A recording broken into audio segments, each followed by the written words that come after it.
The Venus sequence of gene keys. First thing to note is that it's very important that you have completed the readings and some of the contemplation around the activation sequence, the first 4 around the outside ring of the gene key chart. And that you've given yourself a little bit of time to process. You don't want to go through these incredibly fast. These are deep transmissions that are designed to help to trigger things so that you know what it is that you're needing to work on in your own world. Much like the human design chart, the gene key chart has many vast variables that we can each relate to. And so it's important to give yourself time to process. So you read and then you go do something and let your mind process in an uncontrolled, non-focused sort of way. You process it by going and doing something and letting it mellow in your system. Okay, so with the Venus sequence, this is the aspect of opening your heart, or the things that cause your heart to open. It often requires going back and looking at the things that has caused your heart to close, where you've had to become protective, self-defense mechanisms for survival. Yes, not belittling the experiences, just tracking you back through what it is that occurred for you from where you are now back to when you were a child. Okay, so these kind of go in a little bit of a reverse order from present, backwards to when you were small. Okay, so let's talk about the first sphere in the Venus sequence, and that's going to be the attraction sphere. This is your attractor field. It's a mysterious magnetic force in your aura that draws certain kinds of relationships to you at certain times in your world. It determines the nature of who's going to come into your life. So the deal is if you give way to this shadow, then it manifests as ongoing external conflicts that you meet in relationship with others.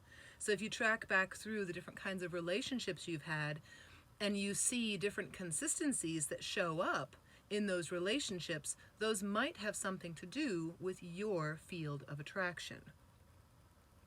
Once you've transmuted that shadow for yourself, whichever key that is in for you, and you start to begin to discover its gifts, it's always interesting to note that the relationships often open up to new possibilities. You're no longer calling in that same energy that was pulling those relationships in the past, because you're now reacting to them in a very different way.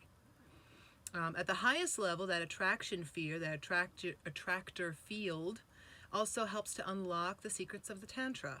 It's that transmutation of sexual energy into spiritual energy. And so if you go leaping into that without discovering the shadow aspects of things, you will be spiritually bypassing your work. So start with the shadow, work to the gift, and then seek to understand the essence, and you will over time begin to understand the elements around Tantra. Okay, the next sphere, your IQ. The I in the IQ stands for intelligence, and the Q is quota, so it's intelligence quota. You can think of it as your ignition or your trigger, your first trigger. This is the sphere that relates to the life cycle from 14 years old to 21, so it's a 7-year time span. The next 3 spheres relate to 3 different 7-year time spans, 14 to 21, 7 to 14, and when you were born to age 7. Okay, so it kind of takes you backwards in time. So wise to read through your key in relation to the sphere and recall the times of your life when you were younger. If you cannot remember what was going on in your past back then, don't fret. Just understand that it has a bearing on what was happening back then. So this intelligence quota is from 14 to 21, and it's revolving around the mental development. The shadow of that key governs the ways in which you learn to use your mind to try and control your emotions and override your intuitions, right? These are compensatory mechanisms that are in the mind that have helped you survive the emotional turmoil of the younger years and become patterns in your adult life. In processing through that shadow aspect of things, and you find its controlling and stifling influence on your emotional life, and then you can unlock its gift. that will help to disable your primary emotional trigger, whatever that is for you, making you less reactive and less provocative in all of your relationships. So you have less of a battleground or a place where there is dis-ease in your relationships. Okay, the next sphere is your emotional quota. That's the EQ. That is your response and defense mechanism. And it was birthed during the time when you were about 7 to 14. That's the emotional development, and it governs your primary emotional defense mechanisms, which set the pattern that you adopted as a child whenever you felt unsafe.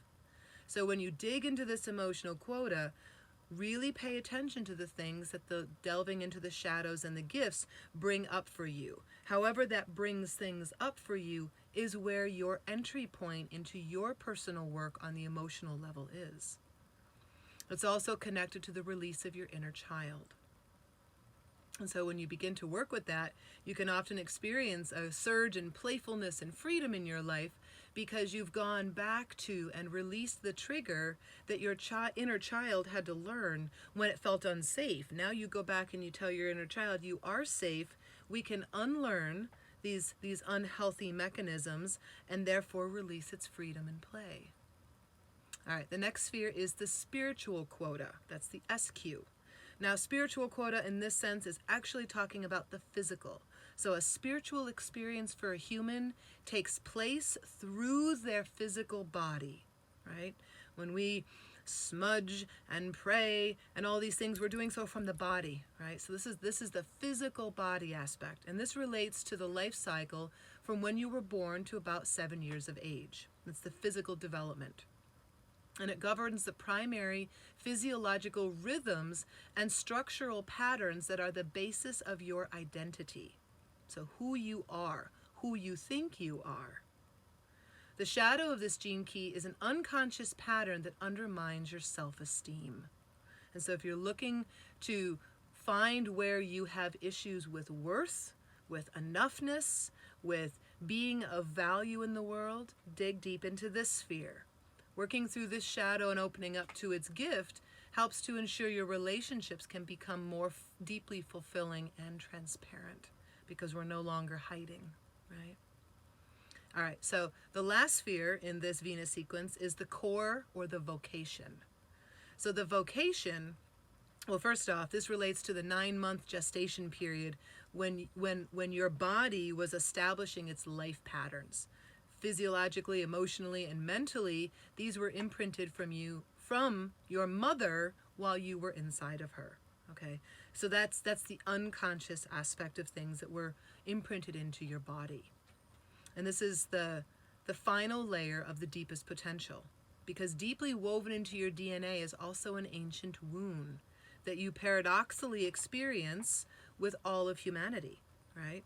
This shadow also conceals your highest vocation, for behind our deepest wounds, once we heal them, once we understand them, once we comfort them and mother them, then we have the ability to share that understanding and that compassion with others. And so at our deepest wound, once we uncover it and heal it and work with it, it becomes something in which we can be of deep service to the rest of humanity with. All right, that's enough for this time. Talk with you again soon. Happy reading. My name is Rainey Ford. I'm an herbalist and inner cartographer, founder of Nematon and Mountain Woman Medicine. If you are interested in purchasing herbal medicines or discovering your inner mapping, please visit my website in the description below. Have a wonderful day, beautifuls.